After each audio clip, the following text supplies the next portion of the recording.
ናይሎሚ መጽናዕት መጽሐፍ ቅዱስና ከምቲ ኩላትና ንዘራረበሉ ጸናሕና ካብ ግብረ ሐዋርያት ምዕራፍ 21 ካብ ቁጽሪ 1 ክሳብ 16 ይዝኸውን ካብ ቁጽሪ 1 ክሳብ 6 ዘሎ ሓሳብ ከንብብ እሞ ካብኡ ክንቅጽልና ማለት እዩ ከምዚ ይብል ኮነ ድማ ካባታቶም ተፈሊና በመርከብ ምስተበገስና መንገድና አቅኒዕና ናብ ቆስ መጻና ንጽባሃይቱ ኸዓ ንሮዳስ ካብአውን ናብ ጳጥራ አቶና ናፍንቄ እትኸይድ መርከብ ምስረኸብና ኸዓ በአጌርና ነቐልና ንቆጵሮስ ማዕዲና ሪኢናስ ንጸጋምና ሓዲግናስ ናብ ሶርያ በልና ጽዕነታ መርከብ ኣብ ጢሮስ ዝራገፍ ነበረሞ ናብ አቶና ደቀ መዛሙርቱ ረኺብናስ ኣብ አሸዓተ መዓልቲ ቀነናሞ ንሳቶም በመንፈስ ተደሪኾም ንጳውሎስ ናብ ኢየሩሳሌም ከይዲ ይብነገርዎ ኮነ ኸዓ እተን መዓልቲ አትቲያተን ምስ አሕለፍና ክንከይድ ወጻና ኩላቶም ድማ ምስ አንስቶም እንደቆምን ኮይኖም ክሳዕታ ወጻይታ ከተማ ፈነውና ኣብ ገምገም ባህር ኮይና ኸዓ ተንበርኪኽና ጸለና ንሓድሕድና ደሓን ወዓሉ ተባሃኺልና ኸዓ ናብታ መርከብ ደየብና ንሳቶምን ነንገዝኦም ተመልሱ ይብለና እዚ ክብል እዚ ከምቲ ዘንበብናዮ ካብ ናይ ዝሓለፈ ሰሙን መጽናዕትና ዝቐጸለ ክፍሊ እዩ ሐዋርያ ጳውሎስ ምስቶም ኣብ ኤፌሶን ዝነበሩ ሽማግሌታት ማህበር ተዘራሪቡ ምስ ወደአ ሓቢሮም ጸልዮም ከም ተፈላለዩ ክሳዕታ ዝሳፈሩላ መርከብ ከም ዘፋንዎም ሪናይና ደዋቢልና ነርና ሎሚ ድማ መቐጸልታናቱ ኢና ንርኢ ዘለና በዓል ሐዋርያ ጳውሎስ ካብቶም ሽማግሌታት ማህበር ኤፌሶን ምስ ተፈለዩ ካሚል ሚሊጦስ በቀጥታ ጉዕዞኦም በመርከብ ናብ ቆስ አቢሎም እዮም አቅኒኦም ካብ ቆስ ድማ ናብ ሮዳስ ካብ ሮዳስ ድማ ናብ ጳጥራ ከም ዘአተውና ኣብ ቁጽሪ 1 ንንብብ ዘለና ቆስ አበይ ከም ትርከብ ኦሬዲ ኢዮባብ አበይ ከም ዝርከባ ዘን ደሴታት ኩለን ነጊሩናዩ ቆስ ካሚላጦስ 40 ማይልስ ወይ ድማ አስታሱሳን 4 ኪሎ ሜትር ርሒቃ ትርከብ ደሴትን አባይን ከተማንያ ትርጉም ቆስ ማለት ድማ ዝለዓለ ጫፍ ወይ ንቁጣ ወይ ድማ ላዕለዋይ ዝለዓለት ንቁጣ ጫፍ ማለት እዩ ቆስ ናይ ሓደ ሂፖክራትስ ዝበሃል ፍሉጥ አቦ መድኃኒት ተባሂሉ ዝፍለጥ ሐኪም ናቱ ከተማ ከም ዝነበረት ይዝንገር ብኡ ያትፈለጥ ታ ከተማ ንሱጥራይ ዘይኮነስ ኣብ ናይ ሕክምና ቤት ትምህርቲ ዝነበራ ከተማ ከም ዝነበረት ይንገረላ ማለት እዩ ሮዳስ ውን ደሴትን ቀንድ ከተማንያ እዛ ናይ ዕዳጋ ደሴት በእምባባታት በዝነበራ ናይ አዘራርባ ወይ አጽሓፋ ከምዚ መደረ ወይ ድማ ጥበብ ቋንቋ ዩኒቨርሲቲ ፍልጠት ዝነበራ ደሴት ያ ነራ ካለ ነዛ ደሴት ፍልጥ ዝገብራ ዝነበረ እንታዩ ኣብታ ደሴት ብናሕስ ተሰርሐ ምስሊ ሰብ ዘለዎ ልዕሊ 2 ሜትሮ ወይ 140 ኢንች ዝኸውን ገዚፍ ሓውልቲ ኣብታ ከተማ ከም ዝነበረ እታ ሓውልቲ ድማ ነታ ከተማ ከም ግንብ ብርሃን ኮይኑ የገልግል ከም ዝነበረ በዚያ ዛ ከተማ ትፍለጥ ከም ዝነበረት ዝተፈላለዩ ጽሑፋት ይሕብሩና ማለት እዩ ጳጥራውን ሓንቲ ካብተን ፍሉጣት ወደባዊት ከተማ ኣብ ሊስያ ትርከብያ ጳጥራ ናብ ሶርያ ንዝጓዓዙ መራክብ ዋና ወደብ ከም ዝነበረት እዩ ዝንገር ማለት እዩ በዓል ሐዋርያ ጳውሎስ ካብ ጳጥራ ናብ ፊንቄ ትኸይድ መርከብ ምስረኸቡ በታ መርከብ ናብ ሶርያ ከም ዘበሉ ኢና ኣብ ቁጽሪ 2-3 ንንብብ እንታይ ብለና ናብ ፊንቄ እትኸይድ መርከብ ምስረኸብና ኸዓ በአጌርና ነቐልና ንቆጵሮስ ማዕዲና ሪኢናስ ንጸጋምና ሓዲግና ናብ ሶርያ አበልና ጽዕነታ መርከብ ኣብ ጢሮስ ዝራገፍ ነበረሞ ናብ አቶና ይብለና ኣብ ጢሮስ ምስ አተው ኣብኡ ደቀ መዛሙርቲ ከም ዝረኸቡ ኣብ ጢሮስ 7 መዓልቲ ከም ዝቐነዩ ቶም ዝረኸብዎም ደቀ መዛሙርቲ በመንፈስ ተደሪኾም ንሐዋርያ ጳውሎስ ናብ ኢየሩሳሌም ከይዲ ይብ ከም ዝነገርዎ ድማ ኣብ ቁጽሪ 4 ንንብብ ማለት እንታይ ብለና ደቀ መዛሙርቲ ረኺብናስ ኣብ አሸዓተ መዓልቲ ቀነናሞ ንሳቶም በመንፈስ ተደሪኾም ንጳውሎስ ናብ ኢየሩሳሌም ከይዲ ይብ ነገርዎ ይብለና ሐዋርያ ጳውሎስ ዋላኳ ኣብ ዝተፈላልያ አጋጣሚታት ናብ ኢየሩሳሌም ከይድየ አቡ ጽቡቕ ነገር ከም ዘይጸንሖ አይሁድ አሕሊፎም ናብ ኢዳ አሕዛብ ከም ዝህብዎ እንተ ተነግሮ ናብ ኢየሩሳሌም ክኸይድ ብልቡ ቆሪጹ ስለ ዝነበረ እቲ ኣብ ኢየሩሳሌም ገጥሞ ዝኽእል መከራታት ከየፍርሖ ጉዕዙ ናብ ኢየሩሳሌም ክቅጽል ከሎ ኢና ንሪ ነዚ ዝገብር ዘሎ ሐዋርያ ጳውሎስ መከራ ስለ ዝፈቱ ወይ መከራ ስለ ዘይፍርሖ ይኮነን ቅዱሳን ኣብ ቅድሚኡ መከራ ስደት ከም ዘሎ በተደጋጋሚ እናተነግሮ ንጉዕዙኡ ዘይቋረጸ ሐዋርያ ጳውሎስ ስለምንታዩ ናብ ኢየሩሳሌም ከይድ መዲቡ መደቡ ዘይቋረጾ እንድሕርኢና ናብ ኢየሩሳሌም ከኸይድ ናይ እግዚአብሔር ፍቃድ ስለ ዝኾነ ጥራይ ከምታ አንቶ ኢዮባ ጽቡቕ ገይሩ ዝገለጾ ከምቶም ካልኦትን ዝገለጽዎ ቅዱሳን ኣብዚ ክዛረበሉ ዝደልዮ ሓደ ነጥብ ኣሎ አሰማማዓና ወሳንነት አለው ካላአይ ነቲ ዝመጽእ ትንቢት ከመይ ንትርጉሞ ድማ ወሳንነት አለው ካብዚ ክፍለ እዚ ክትመሃርዎ ዘለኩም ወይ ድማ ክንመሃሮ ዘለና ነገር እንታይ እንድሕሪና ንትንቢት ከመይ ጌርካ ትሰምዖ ከመይ ጌርካ ድማ ትትርጉሞ አሰማማዓ ብጣዕሚ ወሳኒ ነገር እዩ እወ እዞም ሰባት እዚኣቶም ብመንፈስ ተደሪኾም እዮም ዝዛረቡ ዘለው በመንፈስ ተደሪኾም ክዛረቡ ከለው መንፈስ ቅዱስ ኣብቲ ሰዓት እቲ ዘምጻሎ መልእኽቲ እዮም ዝዛረቡ ዘለው ንሳቶም ድሕርቲ መልእኽቲ ምምሕልላፎም እቲ ዘመሓላልፎ መልእኽቲ መከራ ዘለዎ መልእኽቲ ስለ ዝኾነ ጽቡቕ ነገር ስለ ዘይኮነ ካብቲ ዘመሓላለፍዎ መልእኽቲ ተበጊሶም እዮም ንሐዋርያ ጳውሎስ ንኸይከይድ ዝልምንዎ ነይሮም እምበር መንፈስ ቅዱስ ኣይትኺድ ይብለካሎ ኢሎም ኣይተዛረብዎን ምሳይደለኹም ኣብዘን ክነንብበን ዝጸናሕና ኣብ ነፍስ ወከፍ ጉዕዙ ንሐዋርያ ጳውሎስ ከምዝን ከምትን ክገጥመካዩ ካብ ምባል ዝተለዓለ ሐዋርያ ጳውሎስን ዘረጋገጸሎም ብጀካ መንፈስ ቅዱስ ኣብዘዝ ዝኸድክዎ መከራ ከም ዝገጥመኒ ማዕሰርቲ ከም ዘሎ ዝነግረኒ ካል ኣብ ኢየሩሳሌም እንታይ ከም ዝገጥመኒ ኣይፈልጥኔ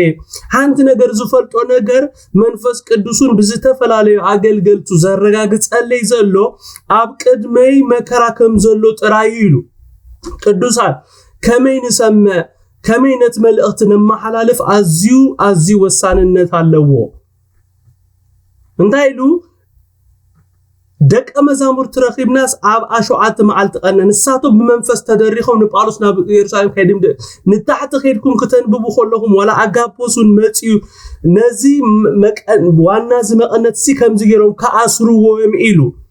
እምበር መንፈስ ቅዱስ ካይትኸይድ ይብለካሎ ከምዝን ከምትን ኢሉስ ኣይተዛረቡን ኮሙ ዝብሉን ኣይነንብብን ሓቀይደ ቅዱሳን ከመይ ጌርና ነቲ ዝመጽእ ትንቢት ንሰምዖን ከመይ ነቲ ትንቢት ንትርጉሞን ኣዝዩ ወሳንነት ኣለዎ ንሳቶም ኣብ ልዕሊ ሐዋርያ ጳውሎስ እዚ ነገር እዚ ከይበጽሕ ስለ ዝደለዩ ሰናይ ትምኒቶም ስለ ዝኾነ በቃ ነዚ ሓሳብ እዚ ንኸይከይድ ዝመኽርዎ ዘለው እምበር መንፈስ ቅዱስ ኢልዎም ኣይኮነን ኣብ ቁጥር 5-6 እንታይ ብለና ኮነ ኸኣተን መዓልትያተን ምሳሕለፍና ክንከይድ ወጻዕና ኩላቶም ድማ ምስ ኣንስቶም እንደቆምን ኮይኖም ክሳዕ ወጻኢታ ከተማ ፋኖና ኣብቲ ገምገም ባህሪ ኮይና ኸኣተን በርኪኽና ጸለና ንሓድሕድና ደሃን ወዓል ተባሂድናኻ ናብታ መርከብ ደየብና ንሳትዎም ንገዝኦም ከዱ ይብለና ጎይታ ኢየሱስ ንሐዋርያ ጳውሎስ ንኣገልግሎት ክፈልዮ ከሎ ጽቡቕ ጌርኩም ስምዑኒ ንሓናንያ ካብ ዝበሎ ሓደ ነገር እንታይ እንደሕርኢልና ምእንቲ ስም ክርስቶስ ብዙሕ ሓሳረ መከራ ከም ዝጸግብ እዩ ተዛሪብዎ ነዚ ኣብ ግብሪ ሐዋርያት 9 ቁጥር 15-16 ከይድና ክንንብብ ንኽእል ኢና እንታይ ብል ጎይታ ግና እዚ ሰብኣይ እዚ ኣብ ቅድሚ ኣሕዛብን ኣብ ቅድሚ ነገስታትን ኣብ ቅድሚ ደቂ እስራኤልን ስመይ ክጸውር ንዓይ ሕሩይ ኣቕሓዩሞ ምእንቲ ስመይ ክንደይ ብዙሕ ሓሳረ መከራ ክጸግብ ከም ዝግብኦ ኸሪዮ ስለዚ ኪድኣ በሎ ይብለና ስለዚ ጎይታ ኣቐዲሙ ብዛዕባ ዝተዛሪቡ ሐዋርያ ጳውሎስ እውን ነዚ ይፈልጥ እዩ ስለዚ ኸኣዩ ትሰምዖ ትንቢታት ካብ መንገዱ ደው ከብሎ ዘይከኣለ ሐዋርያ ጳውሎስ ኣብ ጢሮስ ምዝረኸቦም ደቀ መዛሙርቲ ብሓንሳብ ተንበርኪኹም ምጸለየ ምስቶም ኣሕዋትና ሓትን ተሰናቢቱ በዓል ሐዋርያ ጳውሎስን ናብ መርከቦም እቶም ደቀ መዛሙርቲ ድማ ንናብ ገዝኦም ከም ተመልሱ ኢና ኣብዚ ንርኢ ዘለና ካብ 7-16 እንታይ ብለና ንሕና ግን ብመርከብ ምኻድ ምስ ወዳእና ካብ ጢሮስ ናብ ጶጦልማያስ በጻሕና ነቶም ኣሕዋት ሰላም ኢልና ከዓ ምሳታቶም ሓንቲ መዓልቲ ወዓልና ንጽባሓይቱ ካብ ኣወፂና ናብ ቂሳርያ መጻና ኣብ ቤት ፊልጶስ ወንጌላዊ ካብቶም 7 ሓደ ዝነበረ ኣቲና ኣብ ኣቐነና ንሱ ትንቢት ዝንበያ 4 ደናግል ኣዋልዱ ነበርኦ ሓያሎ መዓልቲ ምስ ገበርና ኣጋፖስ ዝስሙ ነቢይ ካብ ይሁዳ ወረደ ናባና መጽኢኻ ቅናት ጳውሎስ ወሲዱ ኣዳውን ኣጋሩን ብኡ ተኣስረሞ ንዋና ዝቕናት እዚ ኣይሁድ ኣብ ኢየሩሳሌም ከምዝ ገይሮም ዓሲሮም ኣብ ኢድ ኣሕዛብ ኣህሊፎም ክሕብዎም ይብል መንፈስ ቅዱስ በለ እቲ ትንቢት ጽቡቕ ጌርኩም ስምዕዎ እቲ ትንቢት ጽቡቕ ጌርኩም ስምዕዎ እዚ ምሰማዕና ንሕና እቶም ደቂ ተዓድን ናብ ኢየሩሳሌም ንኸይድ ንጳውሎስ ለመና መንፈስ ቅዱስ ዝወድኦ ነገር እኮይ ከኸይድዩ ክእሰሪ ኢሉሎ ሽዑ ጳውሎስ ኣቱም እትበኺዩ ንልበይ እትሰብሩን እንታይ ትገብሩ ኣለኹም ኣነ ምእንቲ ስም ጎይታና ኢየሱስ ኣብ ኢየሩሳሌም ንምሟት ድማ እምበር ንማእሰርቲ ጥራይ ኣይኮንኩን ተዳሊ ዘለኹ ኢሉ መለሰሎም ምስማ ምስ ዓበየና ፍቓድ ጎይታ ይኹን ኢልና ሓደ ኣና ድሕሪ ዝቅነዚ ተዳሊና ናብ ኢየሩሳሌም ደየብና ሃያሎ ደቀ መዛሙርቲ ከዓ ካብ ቂሳርያ ምሳና መጹ ናብ ምናሶን በዓል ቆጵሮስ ናይ ቀደም ወደ መዝሙር ክንኣቱ መርሑና ብለና በዓል ሐዋርያ ጳውሎስ ካብ ጢሮስ ተበጊሶም ናብ ጶጦልማያስ እትበሃል ከተማ ምስ በጽሑ ኣብኡ ኣሕዋት ማለት ደቀ መዛሙርቲ ምስ ከም ዝረኸቡ ምስኦም ድማ ሓንቲ መዓልቲ ከም ዝወዓሉ ንጽባሓይቱ ድማ ካብኡ ወጽዮም ናብ ቂሳርያ ከም ዝመጹ ኣብ ቤት ፊልጶስ ወንጌላዊ ኣትዮም ኣብኡ ከም ዝቐነዩ ኣብ ቁጥሪ 7-8 ነዚ ንንብብ ዘለና ፊልጶስ ኣብዚ ሉቃስ ጽሒፉልና ዘሎ ሓደ ካብቶም 7 ኣብ ኢየሩሳሌም ዝነበረት ቤተ ክርስቲያን ነቲ ኣብ ምግቢ ምዕዳል ዝነበረ ሽግር ክፈትሑ ነቶም ህዝቢ ኣምላኽ ከገልግሉ ካብ እተሃረዩ ሓደ ሰብ ከም ዝነበረ ይጽሒፉልና ዘሎ እዞም 7 ሰባት ኣዝዮም ሓያላት ሰበኽቲ ፍሉይ መንፈስ ዝነበሮም ንወንጌል ናብ ኩሉ ክባጻሕ ካብ ዝገበሩ ሰባት እዮም ቀለልቲ ሰባት ኣይኮኑን ፊልጶስ እምበኣር ሓደ ካባታቶም ነይሩ እግዚአብሔር ይመስገን በዓል ሐዋርያ ጳውሎስ እንዳ ፊልጶስ እቲ ወንጌላዊ ሆለው ሓደ ኣጋፖስ ዝስሙ ነቢይ ካብ ይሁዳ ናብቲ በዓል ሐዋርያ ጳውሎስ ዝነበሩሉ ስፍራ መጽዩ ቅናት ናይ ሐዋርያ ጳውሎስ ወሲዱ ኣዳውን ኣጋሩን በትቕናት ናይ ሐዋርያ ጳውሎስ ተኣሲሩ ንዋና ዝቕናት እዚ ኣይሁድ ኣብ ኢየሩሳሌም ከም ዝገይሮም ዓሲሮም ኣብ ኢድ ኣሕዛብ ከም ክህብዎ ከም ዝኾነ ብመንፈስ ቅዱስ ተደሪኹ ክዛረብ ከሎ ኢና ኣብ ቁጽሪ 11 ነንብብ ዘለና ቅዱሳን ከምታ አንቶይ ዝበልክዎ እቲ ትንቢት እቲ ጎይታ ብነቢይ ኣጋፖስ ዝተዛረቦ መልእኽቲ ንጽርቲ መልእኽቲ እያ ንሳኻ ንዋና ዝቕናት እዚ ፕራክቲካሊ ከም ዝገይሮም ኣብ ኢየሩሳሌም ምስከደ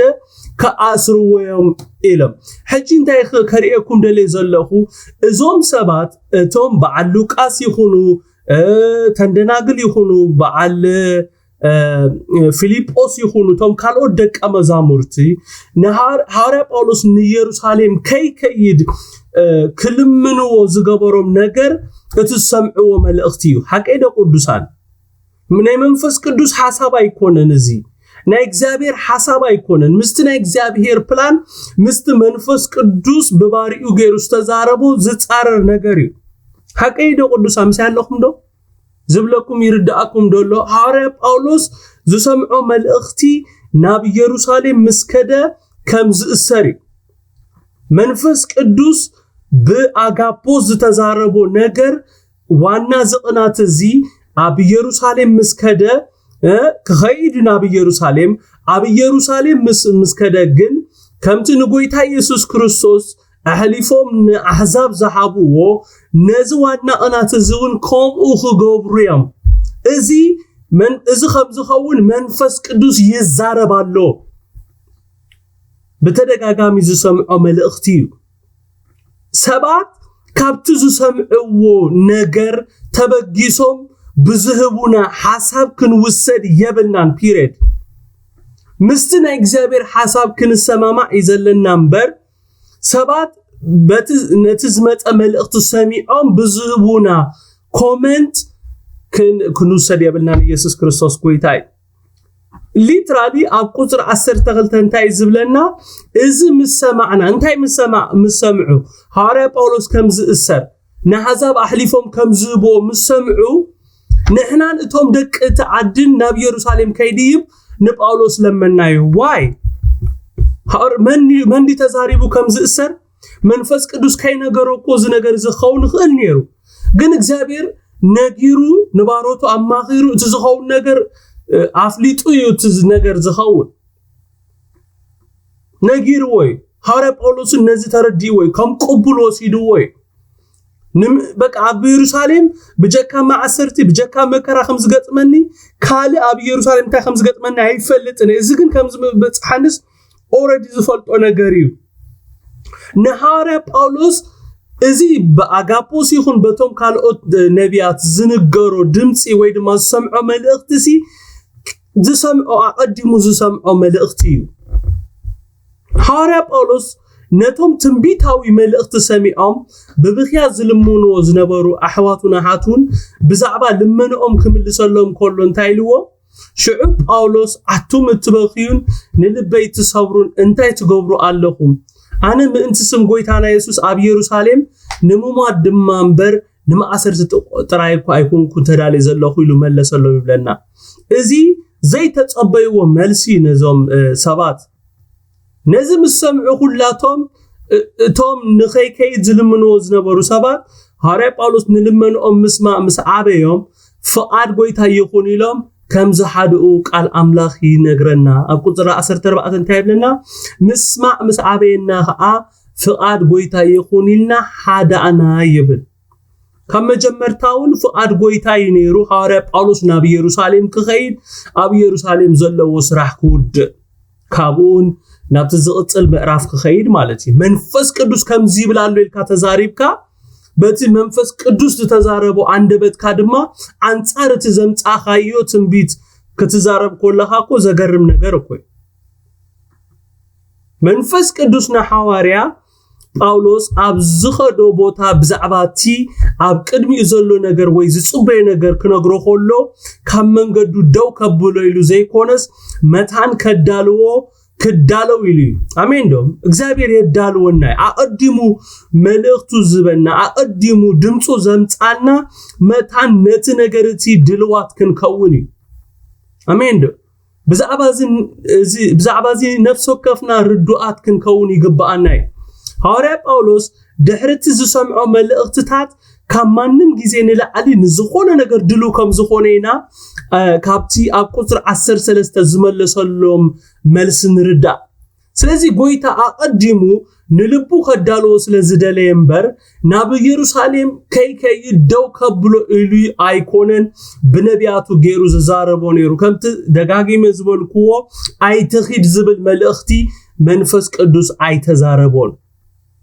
አብቃል አብትቃል አይነንብብኒና አይተኺድ ዝብል ሐሳብ ናይ ሰብ ሐሳብ እምበር ናይ መንፈስ ቅዱስ ሐሳብ አይኮነን መንፈስ ቅዱስ ኢሉ ተዝኸውን መንፈስ ቅዱስ ከምዚ ይብላሉ ኢሉ ከም ተዛረበ መንፈስ ቅዱስ ከምዚ ይብላሉ ኢሉ ተዛረበ ነይሩ ማለት ኣብ ቁጥር 15 16 ድማ ከምዚ ይብል ድሕርዚ